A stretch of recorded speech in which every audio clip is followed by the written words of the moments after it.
Good evening दोस्तों।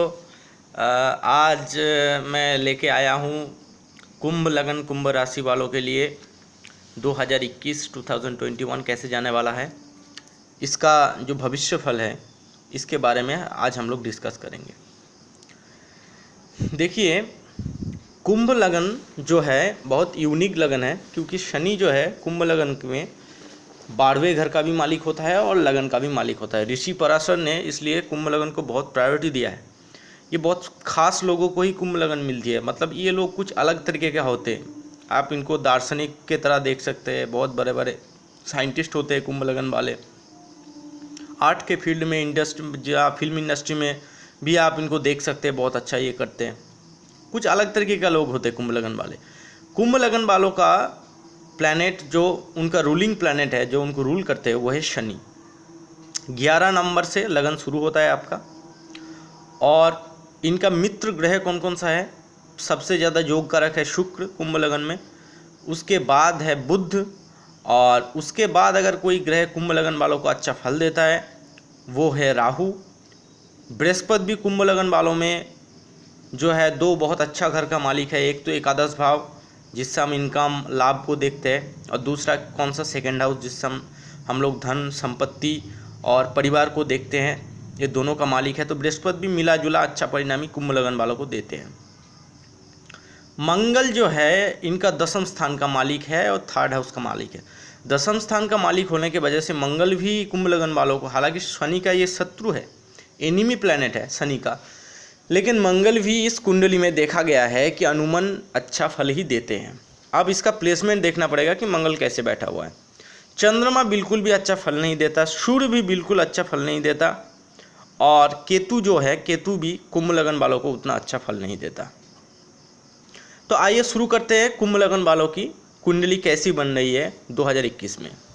साल के आरंभ में अगर हम देखें 2021 में 1 जनवरी में, तो कन्या लगन से ये साल शुरू हो रहा है। और आपका लगन कौन सा है? आपका लगन है कुंभ लगन। आपकी जन्मपत्र इस तरह है। इस साल आपके लगन खाली है, कोई ग्रह नहीं है। 2nd हाउस खाली है। 3rd हाउस में मंगल अपने घर में बैठा हुआ है मेष राशि में। 4th हाउस में राहु उच्च का होकर वृषभ राशि में बैठा है। 5म घर खाली है। 6ठे घर में चंद्रमा स्वग्रही होकर बैठा हुआ है। 7म खाली है, 8म खाली है, 9म खाली है। 10म घर में जो है भाग्यपति शुक्र जो है 10म घर में बैठा हुआ है वृश्चिक राशि में, और केतु भी वृश्चिक राशि में बैठा हुआ है उच्च का होके। एकादश भाव में आ जाइए, वहाँ पे आपका 5म पति और 8म पति जो है बुध जो है वो एकादश भाव में बैठा हुआ है, और सूर्य भी उसका साथ जो आपके 7म पति है वो भी एकादश भाव में बैठा हुआ है। 12वें घर में 2 ग्रह है। शनि 12वें घर में बैठा है, और यहाँ पे गुरु नीच का होके 12वें घर में बैठा है। गुरु को नीच भंग राजयोग 12वें घर में मिल रहा है। तो शुरू करते हैं। देखिए, पहला है आपका, पहले घर से शुरू करते हैं। पहला घर आपके लगन है, वो आपका शरीर है, आपका पर्सनैलिटी है, आपका ओवरऑल वेल बीइंग सब कुछ जो है हम लोग पहला घर से देखते हैं। तो 11 नंबर आपका पहला घर है। उस घर का मालिक कहाँ बैठा हुआ है? 12वें घर में 10 नंबर पे बैठा हुआ है। तो देखिए, लगनपति जब भी 6ठे 8वें और 12वें घर में जाएगा, या फिर नीच का हो जाएगा, या फिर कॉम्बस्टेड हो जाएगा, तो वो कुंडली को बहुत कमज़ोर कर देता है, कुंडली को अशुभ। वैसे भी शनि 12वें घर में चला गया, शनि आपके लिए इस साल अशुभ फल ही ज़्यादा देगा। फिर भी कुछ मामलों में आपके लिए बहुत राहत की बात है। अगर आप विदेश में, फॉरेन में हैं और सेटलमेंट चाहते हैं, तो फॉरेन सेटलमेंट इस साल हो जाएगा। लेकिन प्रॉब्लम कहाँ है? ये शनि आपको यहाँ पे अस्पताल का खर्चा बढ़ा देगा, आपको रोग हो सकता है इस साल। और दूसरा क्या, अगर आप बहुत दिनों से कोर्ट केस लड़ रहे थे, आपने कोई क्रिमिनल एक्टिविटी कर दिया था जिसके वजह से उसका डिसीजन अभी नहीं आया था, तो इस साल आपको पेनल्टी हो सकती है, आपको जेल भी हो सकती है। तो संभल के इस साल आप, तो ये 2 मामलों में तो शनि बिल्कुल भी अच्छा नहीं है 12वें घर में। और आपका जो पर्सनैलिटी है वो थोड़ा दब जाएगा इस साल, क्योंकि शनि का 12वें घर में लगने में जाना हेल्थ के लिए भी अच्छा नहीं है, आपके पर्सनैलिटी के भी अच्छा नहीं है। अब आइए 2nd हाउस की बात करते हैं। 2nd हाउस का मालिक कौन है? गुरु है, जहाँ पे 12 नंबर लिखा हुआ है। बृहस्पति उसका मालिक है। बृहस्पति और एक घर का मालिक है, जहाँ पे 9 नंबर लिखा हुआ है, वो एकादश स्थान का मालिक है। तो इनकम और आपका धन दोनों ही कहाँ चला गया? गड्ढे में चला गया। नीच का होके 12वें घर में बैठा हुआ है। हालांकि नीच भंग राजयोग मिल रहा है, लेकिन नीच भंग राजयोग मिलने से ज़्यादा कुछ हल नहीं होगी सिचुएशन। बृहस्पति का पोजीशन भी इस साल आपके लिए बहुत ही ख़राब है। बृहस्पति के उपाय आपको करते रहना चाहिए, उपाय मैं आपको लास्ट में बता दूंगा। आपको फैमिली से इस साल दूर जाना पड़ सकता है। आपके बड़े भाई बहन जो है उनको अस्पताल का यात्रा उनका हो सकता है, उनको कोई पनिशमेंट हो सकती है गवर्नमेंट से, उनका हेल्थ ख़राब हो सकता है। तो ज़रा इस मामले में, इस सेक्टर में बहुत लापरवाही ना बरते, केयरफुल रहिए। थर्ड हाउस में आ जाइए। थर्ड हाउस का मालिक कौन है? मंगल है। तो सौग्रह ही बैठा हुआ है, अपने घर में बैठा हुआ है, बहुत अच्छी बात है। मंगल का वैसे भी मंगल 3rd, 6th और 10th ये सब घरों का मंगल जो है कारक है, खास करके तीसरा और छठे घर का कारक मंगल है। तो मंगल जब भी तीसरे या फिर छठे घर में बैठा है, यहाँ पे तो 100 राशि का बैठा हुआ है। देखिए 1 नंबर पे मंगल बैठा हुआ है, अपने घर में बैठा हुआ है। तो ये क्या है, ये आपके लिए बहुत अच्छा है। पूरा साल मंगल आपको बहुत अच्छा फल देगा। दसम स्थान का मंगल भी मालिक जो है 8, जहाँ पे आपका 8 नंबर लिखा हुआ है वो आपका दसम स्थान है, 10th हाउस है, जहाँ से आप करियर, जॉब, बिजनेस सब कुछ देखते हैं। आपका मान सम्मान, गवर्नमेंट से आपको मदद कितना मिलेगा, आपके पिताजी से आपका कितना मदद मिलेगा, सब कुछ 10th हाउस से हम लोग देखते हैं। तो इस सेक्टर में आपको इस साल ज़बरदस्त फ़ायदा होने वाला है, आप लिख के रखिए, बहुत फ़ायदा होगा। चौथे घर में आ जाइए, वहाँ पे 2 नंबर लिखा हुआ है, देखिए राहु बैठा हुआ है वहाँ पे 2 नंबर में, राहु उच्च का हो जाता है। तो वृषभ राशि में उच्च का राहु चौथे घर में बैठा है, कुछ मामलों में बिल्कुल खराब है, क्योंकि आपके माँ के ऊपर, ये हेल्थ के ऊपर बहुत ख़राब प्रभाव इस साल पड़ने वाला है। तो माँ का हेल्थ का बहुत ध्यान रखिए। दूसरी बात, अगर आपको छाती संबंधी कुछ समस्या थी, चेस्ट में कुछ इन्फेक्शन हो जाना, छाती में कफ जम जाना या फिर लंग्स का कोई समस्या, तो इस साल बढ़ सकता है। इस मामले में भी आप लापरवाही ना बरतें, डॉक्टर का सलाह जरूर लेते रहिए। राहु यहाँ पे बैठ के जो है अष्टम स्थान को देख रहा है, दसम स्थान को देख रहा है और 12वें घर को देख रहा है। तो अष्टम में राहु की दृष्टि बिल्कुल भी अच्छा नहीं है, इसमें आपको चोट चपेट लग सकती है, आपका एक्सीडेंट का योग बना हुआ है, सर्जरी का योग बना हुआ है। दसम में राहु की दृष्टि फिर भी बहुत ख़राब मैं नहीं कहूँगा, दसम में राहु की दृष्टि ठीक ठाक ही है। यहाँ पे आपको जॉब, बिजनेस, ये सब सेक्टर में राहु आपको आगे ले जाने की कोशिश करेगा।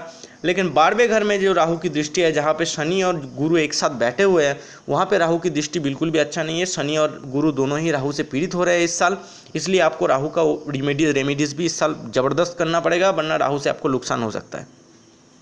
पंचम में आ जाइए। पंचम में जहाँ पे 3 नंबर लिखा हुआ है, उसका मालिक कौन है? बुध है। बुध और एक घर का मालिक है। देखिए जहाँ पे 6 नंबर लिखा हुआ है, जो आपका 8th हाउस है, अष्टम घर है, उसका मालिक भी बुध है। तो पंचम घर रिलेटेड जो आपका एंटरटेनमेंट, मीडिया, फिल्म इंडस्ट्री, आपका एडुकेशन, आपका चाइल्ड, आपका लव रिलेशनशिप, सब मामले, सब जो मामले हैं इस साल बहुत ज़बरदस्त है। आप इस मामले में आगे बढ़िए, आपको बहुत फ़ायदा होगा। अष्टम का मालिक भी बुध है, जो एकादश भाव में बैठा हुआ है।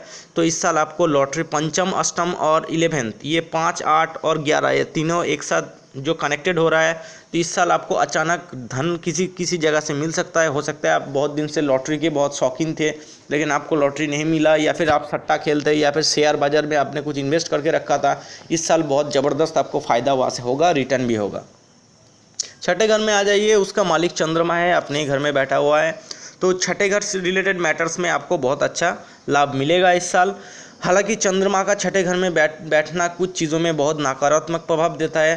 पहली बात है, जो बच्चे जिनका एज 6 साल से नीचे है, जो करीब मतलब 6 वर्ष से नीचे जिनका एज है, उनके लिए ये बाल अरिष्ट योग है। 6 साल की उम्र में उनको अगर इस साल उनका 6 साल उम्र हो रहा है, तो इस साल उनको कोई सर्जरी हो सकती है, कोई डेंजरस, मतलब इस साल उनके आयु पे बहुत ज़्यादा खतरा है। क्योंकि बाल अरिष्ट योग जो है, ये योग अगर कुंडली में रहता है तो 6th ईयर में, 6 साल में कोई ना कोई ऐसा प्रॉब्लम हेल्थ का देता है जिसके वजह से अस्पताल जाना पड़ जाता है।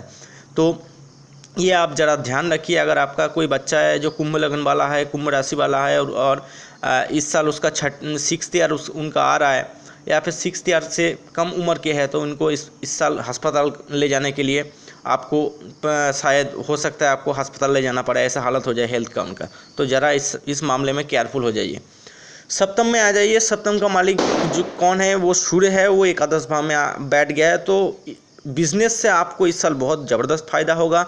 आपका लाइफ पार्टनर जो है उनसे भी ज़बरदस्त फ़ायदा होगा, और बिजनेस आपको रेगुलर इनकम जो है वो भी इस साल बढ़ेगा। अष्टम में आ जाइए। अष्टम का मालिक एकादश भाव में बैठा हुआ है, पहले मैंने बता दिया। आपके ससुराल पक्ष जो है उनसे इस साल आपको कुछ भेंट मिलने वाला है। हो सकता है कुछ पैसे आपको मिल जाए उनसे, या फिर गाड़ी मिल जाए, या फिर कुछ ज़मीन मिल जाए, कुछ ना कुछ आपको मिलेगा। इस साल उसका योग बना हुआ है। नवम घर में आ जाइए, जहाँ पे 7 नंबर लिखा हुआ है, उसका मालिक है शुक्र, जहाँ वो दसम घर में बैठा हुआ है। और दसम घर में शुक्र बहुत ही अच्छा फल देता है, इसमें कोई शक नहीं है। ये आपके लिए योग कारक प्लैनेट भी है। शुक्र आपके कुंडली में और एक बहुत वाइटल घर का लॉर्ड है, जो है 4th हाउस, जहाँ पे 2 नंबर लिखा हुआ है, जहाँ पे देखिए राहु बैठा हुआ है उच्च का होकर। तो शुक्र अपने ही घर को देख रहा है। तो जो लोग इस साल गाड़ी खरीदना चाहते थे, घर बनाना चाहते थे, प्लॉट ज़मीन लेना चाहते थे, उनके लिए बहुत अच्छा साल है, वो ले सकते हैं, उनके लिए योग बना हुआ है। जो लोग लॉन्ग डिस्टेंस ट्रैवल में जाना चाहते थे, कोई विदेश यात्रा करना चाहते थे, उनके लिए भी टाइम बहुत फेवरेबल है। वो कोशिश आप कीजिए, आपका इस साल विदेश यात्रा का, धार्मिक यात्रा का, लंबी दूरी का यात्रा का योग बना हुआ है।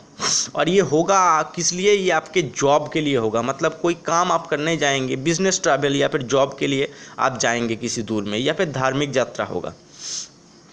11th हाउस में आ जाइए, यहाँ पे सूर्य और बुध इकट्ठा होकर बैठा हुआ है। इनका फलादेश मैंने पहले ही बता दिया। बुध यहाँ पे अस्त हो गए हैं, और बुध का अस्त हो जाना बिल्कुल भी अच्छा नहीं है। आपको रेमेडी करना पड़ेगा और जेमस्टोन पहनना पड़ेगा। इसके बारे में मैं अभी थोड़ी देर में बता देता हूँ। 12वें घर में आ जाइए, जहाँ पे 10 नंबर लिखा हुआ है, वहाँ पे शनि और बृहस्पति बैठा हुआ है। बृहस्पति और शनि दोनों का रेमेडी आपको इस साल करना पड़ेगा। कुछ बातें मैं बता दूँ आपको। पहली बात तो ये है कि जिनका कुंभ राशि है, लगन नहीं, चंद्रमा अगर आपका 11 नंबर पे, 11 नंबर पे बैठा हुआ है, तो आपका कुंभ राशि है। 7.5 सिर्फ राशि पे चलता है, जो चंद्र राशि पे चलता है, ना नाम राशि पे चलता है, ना लगन पे चलता है, ना सूर्य राशि पे चलता है। सिर्फ चलता है तो चंद्र राशि पे चलता है, क्योंकि चंद्रमा को जब भी शनि हिट करेगा, उसके पहले पिछले घर में आएगा, तभी 7.5 स्टार्ट होगा।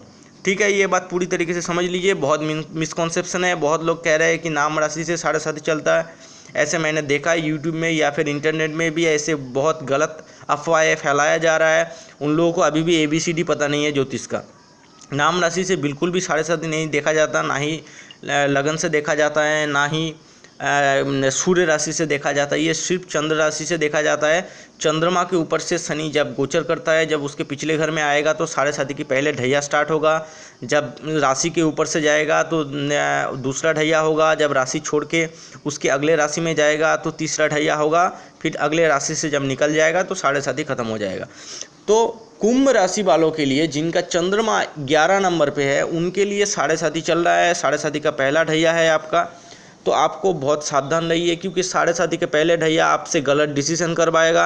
जब शनि आपका एकादश भाव में था, उस टाइम आपने ज़रूर कुछ अचीव किया है बड़ा, क्योंकि वो तब आपको फल दे रहा था। आपने जो हार्डवर्क किया या फिर कुछ भी आपने करके रखा, उसका ज़बरदस्त फल आपको मिल रहा था, लाभ आपको मिल रहा था, इनकम आपका बड़ा हुआ था। अभी जो है शनि जो आपको दिया था वो सब कुछ छीनने में तुला हुआ है। तो आपको बहुत केयरफुल हो जाना चाहिए, क्योंकि 7.5 का वक्त बहुत ख़राब जाता है सबके लिए, चाहे वो शनि का लगन राशि ही क्यों ना हो। मानसिक परेशानी आपको ज़रूर शनि देके जाएगा। टेंशन, तनाव, नींद में परेशानी, ये सब तकलीफ, शारीरिक प्रॉब्लम, इनकम में कमी हो जाना, ये सब तकलीफ़ें, जॉब बिजनेस चौपट हो जाना, सब कुछ शनि के 7.5 में होता है। तो आपको बिल्कुल भी इनसिक्योर आप महसूस कर सकते हैं। तो आपको बिल्कुल भी मतलब केयरलेस नहीं रहना चाहिए, केयरफुल रहना चाहिए। उपाय के बारे में बात कर लेते हैं। पहले आपको मैं उपाय कह दूंगा कि आप राहु केतु का उपाय बिल्कुल करिए, क्योंकि राहु केतु का जो एक्सिस है, 4थे भाव में राहु उच्च का, दशम में केतु उच्च का, ये पोजीशन बिल्कुल भी अच्छा नहीं है। केतु का दशम में आना मतलब आप जो काम कर रहे थे उससे आपको छुड़ा के वो दूसरा काम करवाना शुरू कर देगा। अगर आप जॉब कर रहे थे तो आपको मन करेगा आप बिज़नेस करूं। अगर आप बिज़नेस कर रहे थे तो आप लगेगा आपको मैं जॉब करता तो अच्छा होता। तो केतु और राहु का रेमेडी, कुछ इजी रेमेडी मैं आपको बता देता हूं। केतु के लिए गणेश जी का पूजा करिए, और गणेश जी को दूर्वा चढ़ाइए, और जो है कुत्तों को खाना खिलाइए। जो हमारे स्ट्रीट डॉग्स होते हैं उनको कुछ खाना खिलाइए, और गणेश जी का पूजा कीजिए, या फिर धूमावती जो देवी है उनका भी आप पूजा कर सकते हैं। राहु के लिए आप जो है पंछियों को खाना दीजिए, पानी दीजिए, छत में रख दीजिए, इससे भी राहु का जो है नेगेटिव इम्पैक्ट कम हो जाएगा। राहु के लिए आप बगलामुखी की पूजा या फिर छिन्नमस्ता की पूजा भी कर सकते हैं, इससे भी आपका राहु का नेगेटिव इम्पैक्ट कम हो जाएगा, राहु शांत हो जाएगा। 12वें घर में जो है आपका शनि है, और बृहस्पति है, इसका भी उपाय आपको करना पड़ेगा। शनि के लिए हर दिन सुबह और शाम को आप जरूर एक बार ओम प्राम प्रीम प्रोम शनिश्चराय नमः इस मंत्र का जाप करें, और उसके साथ जो है हनुमान चालीसा या फिर बजरंग बाण जो आप कर सकते हैं उसका भी पाठ करें। ये हनुमान चालीसा या फिर बजरंग बाण पाठ करने में 5 मिनट से 7 मिनट लगता है। आप 1 महीने हर दिन करेंगे तो प्रैक्टिस हो जाएगा, फिर आपको किताबें भी नहीं देखना पड़ेगा, आप खुद ही उसको पाठ कर सकते हैं, ठीक है। और गुरु के लिए केसर का तिलक लगाइए नाभि, जुबान और ललाट पे और गले पे हर दिन नहाने के बाद। इससे गुरु का जो नेगेटिव इम्पैक्ट है वो भी कम हो जाएगा। इस साल आप जो रत्न पहन सकते हैं और चंद्रमा का भी उपाय कीजिए। एक चांदी का चेन अपने माँ से लेके सोमवार के दिन पूर्णिमा की रात में अपने गले में धारण कीजिए, और शिव जी का पूजा सोमवार टू सोमवार करते रहिए। बस कुछ भी ना हो तो सोमवार के दिन शिव मंदिर में जाइए और नमः शिवाय नमः शिवाय नमः शिवाय नमः शिवाय ये जो पंचाक्षरी मंत्र है शिव जी का, इसका ही आप पाठ कर लीजिए। या फिर ओम त्र्यंबकम जजामहे सुगंधिम पुष्टिवर्धनम उर्वा रुक्मिव बंधनाद मृत्यु मोक्षमामृतात्, ये जो महामृत्युंजय मंत्र है, क्योंकि इस साल हेल्थ को भी आपको तकलीफ होगा तो महामृत्युंजय मंत्र का भी आप जाप कर सकते हैं। इससे भी आपका जो हेल्थ का नेगेटिविटी है ये भी दूर हो जाएगा, आप स्वस्थ रहेंगे पूरे साल। और आप जेमस्टोन की बात कर लेते हैं। देखिए इस साल आपके लिए 2 जेमस्टोन ही आप पहन सकते हैं। जेमस्टोन पहनने से मैं सिर्फ ये आपके साल के लिए बता रहा हूँ। आपका पहले जेमस्टोन पहनने से आप date of birth, time of birth time देके अपना जन्म पत्र निकालिए, किसी योग्य पंडित से दिखाइए। अगर आप मुझे दिखाना चाहते हैं तो अबाउट सेक्शन में जाइए, वहाँ पे मेरा व्हाट्सएप नंबर और इन्फॉर्मेशन है, व्हाट्सएप में कांटेक्ट कीजिए, आपसे मैं बात कर लूँगा। और अगर आप किसी लोकल ज्योतिषी से, जो अच्छे पंडित जी हैं जिनको ठीक ठाक ज्ञान है ज्योतिष का, उनसे दिखाइए, पूछिए कौन सा आपको जेमस्टोन पहनना चाहिए। तो आपके लिए इस साल जो जेमस्टोन है वो 2 जेमस्टोन मैं आपको रिकमेंड करूंगा। एक है पन्ना और दूसरा है हीरा। हीरा अगर आप जो बाई नहीं कर सकते क्योंकि बहुत कीमती पत्थर है, तो आप ओपल या फिर जरकन या फिर फिरोज़ा कोई भी जो आप है, शुक्र का जो उपरत्न है ये आप बिल्कुल धारण करिए, कोई प्रॉब्लम नहीं है। और पन्ना जो है वो बहुत कीमती नहीं है, वो बहुत कम पैसे में आपको मिल जाएगा। ब्राज़ीलियन आप ले लीजिए, या फिर उससे ज़्यादा अच्छा हुआ तो आप जामीबियन ले लीजिए, और भी अगर महंगा पहनना चाहते हैं तो कोलंबियन ले लीजिए। जो आप अफोर्ड कर सकते हैं ले लीजिए। ये दोनों जेमस्टोन मैं आपको रेकमेंड करता हूँ। और अगर आपको मेरा वीडियो पसंद आया तो ज़रूर मेरा चैनल को सब्सक्राइब करें, लाइक करें, वीडियो को शेयर करें, अपने दोस्तों को भी दिखाइए। अगर आपका कोई मित्र है जो कुंभ लगन कुंभ राशि का है, कुंभ लगन या फिर कुंभ राशि का है, तो ज़रूर उनको भी शेयर कीजिए ताकि उनको भी थोड़ा मदद मिले इस साल को अच्छे तरीके से बिताने में। तो आई होप आपको वीडियो अच्छा लगा होगा। तो मिलते हैं मीन लगन मीन राशि में। बाय बाय तब तक के लिए।